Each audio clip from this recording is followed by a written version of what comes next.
Salam sama saudara dan saudari terkasih, salam damai sejahtera dan penuh sukacita untuk kita semua. Semoga kita semua tetap sehat dan selalu bersukacita. Kita berjumpa lagi dalam Renungan Lentera Jiwa bersama saya, Romo Stefanus Turibius Rahmat PR, Lentera Jiwa, cahaya yang menerangi mata jiwa, mata batin, dan mata iman kita. Cahaya yang menerangi perjalanan hidup kita supaya hidup kita penuh dengan cahaya kebaikan dan kebenaran.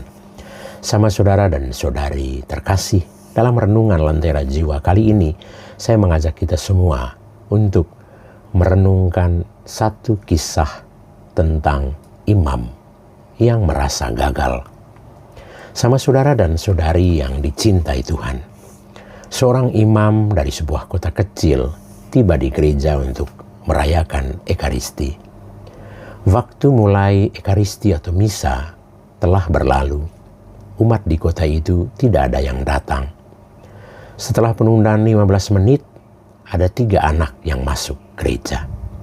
Setelah penundaan 2 menit, 2 orang muda masuk gereja. Lalu imam itu memutuskan untuk memulai perayaan Ekaristi dengan 5 orang. Selama Misa berlangsung, sepasang suami istri datang dan duduk di bangku terakhir.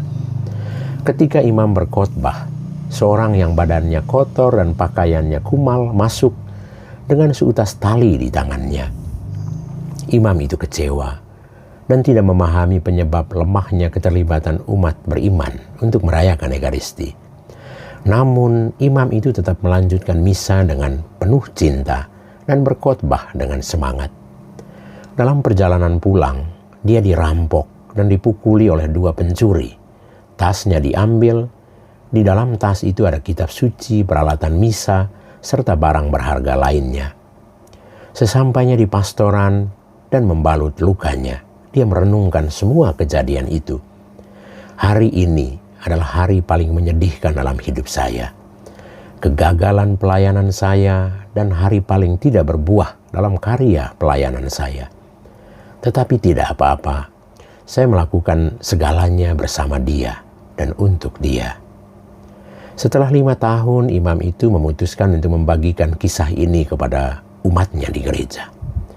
Ketika dia selesai berbicara, sepasang suami istri berkata, "Romo, pasangan dalam cerita yang duduk di belakang itu adalah kami.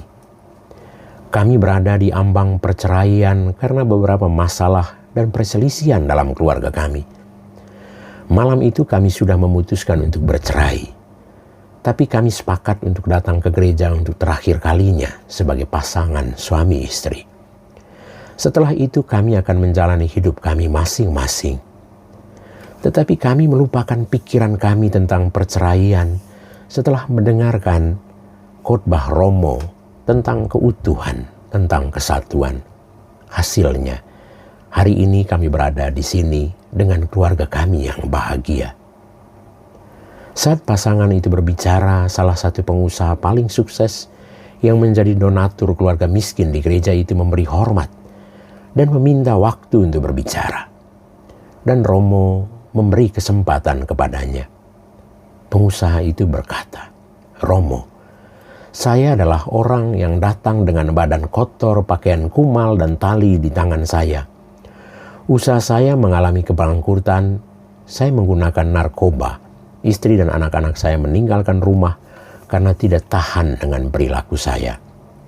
Malam itu, saya mencoba bunuh diri, tapi talinya putus jadi saya keluar untuk membeli tali yang baru. Dalam perjalanan, saya melihat pintu gereja terbuka. Saya memutuskan untuk masuk meskipun badan saya kotor dan pakaian saya kumal.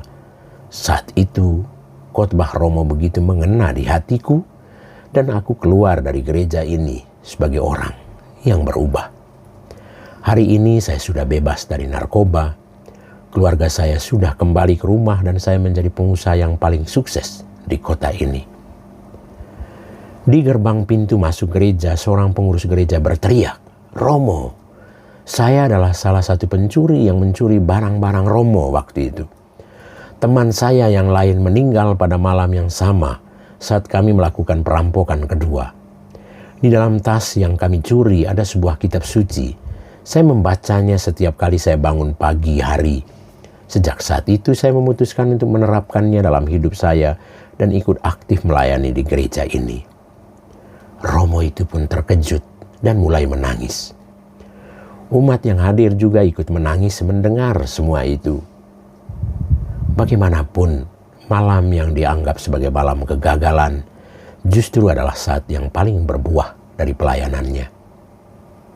Sama saudara dan saudari terkasih, kita semua adalah instrumen kebaikan bagi kehidupan orang lain, bagi kehidupan sesama. Di hari-hari terburuk dalam hidup kita, bisa jadi justru kita masih bisa menjadi berkat bagi orang lain. Dia dapat menggunakan keadaan buruk dari sebuah kehidupan untuk menghasilkan yang terbaik bagi orang lain. Tuhan memberkati kita semua. Amin.